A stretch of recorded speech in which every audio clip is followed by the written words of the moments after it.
atmosphere anyway, so I think that would be great. Well, good. How long have y'all been Max members?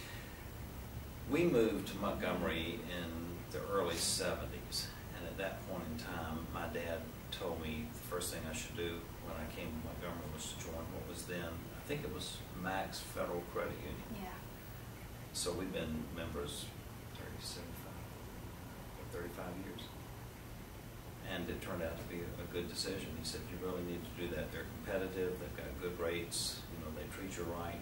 So that's what we did. What are your favorite, I mean, which branches do you normally go to? At this point, we can walk Zelda, or then now with the downtown branch, which is really very convenient for me. Location is really a big plus. I can walk 1 block from, you know, from my office. My office is on Dexter, and so I can just go back by, I guess, behind the hall. I mean, it's on Monroe, so it takes less than 30 seconds to get there. Which church do you work for? Well, actually, I'm the assistant executive director of the Alabama Bar Association. Oh, okay. But for almost 25 years, I was the organist at Trinity Presbyterian Church. That's how we met Bob. And choir director. And choir director. That's true. So I had 3 jobs. So looking back, it was kind of insane. But I technically retired from that 5 years ago. Okay. So I'm just a lawyer now. I'm fascinated by all the pictures behind you of the grandbabies and everything. How many grandkids do y'all have? Just 3, but you wouldn't know it by the pictures. It looks like maybe a couple of dozen. Beautiful. Families were really important to us. I mean, I look back now and I think, well, my sons-in-law, they call me Dad, and I still call Beverly's father Mr. Smith after 40 years. But you know, we must be hope we're doing something right. For the shoot, we would probably get both of y'all together. Maybe move a couple of chairs so y'all can look at each other and talk back and forth. Okay. You know, so you can comment on what he's saying. I think that would be really cute. Yeah. I mean, if you want to be in it. I don't have to be. I mean, it will not hurt my feelings not to be. Well, just whatever. Whatever you want, whatever you're comfortable with. If you'd rather not, then don't worry about telling us. Into big fish. You did.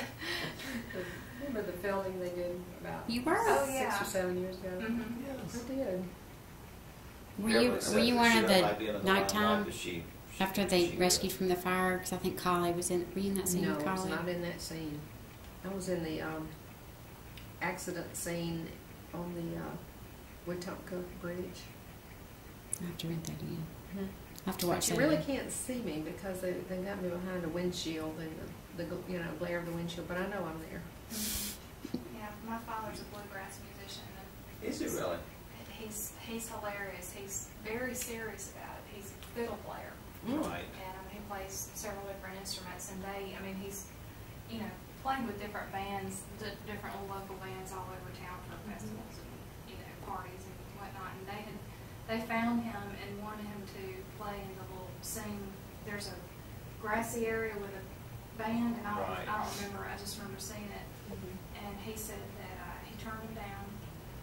They were going to pay him $500 to show up basically. And he turned them down because the other musicians that they had hired would make it look bad. Oh no! Lost opportunity. Lost opportunity. Lost forever. I just saw my cat go over the fence. I'm going to go get him and bring him back in the house. Okay. You think you need to do that? I'm just going to bring him back in. We had the Alabama Bar Convention at Point Clear this last week, and we had lots of different bands, but one of the evenings we had a bluegrass band. Really? And they were absolutely fantastic. I can't think of their names right now, but they're one of the best bluegrass bands I've ever heard. And you can tell within 5 or 10 minutes whether people have a passion for what they're doing. They really like it. Yeah. And these folks, they were just absolutely naturals in it, so it was good. I'm sure Daddy would probably be tickled to death to be asked to play someplace like Point Clear. Oh, yes. Point Clear's prices have gone to pay for. It's really very understated elements.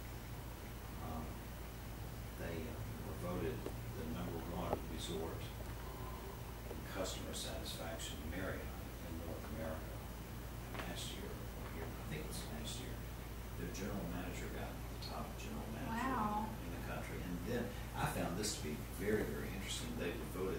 come to you upon command. They, you talk about herding sheep or herding cats. They're very people oriented, but both of them weigh in excess of 20 pounds. Okay, well, it's not just me. No, these cats are huge. They absolutely are huge. We went to a lady's house yesterday for another TV shoot very much like this. Right. And I guess I haven't seen cats up close, but she had a huge cat. Right. Just gigantic orange cat. Right.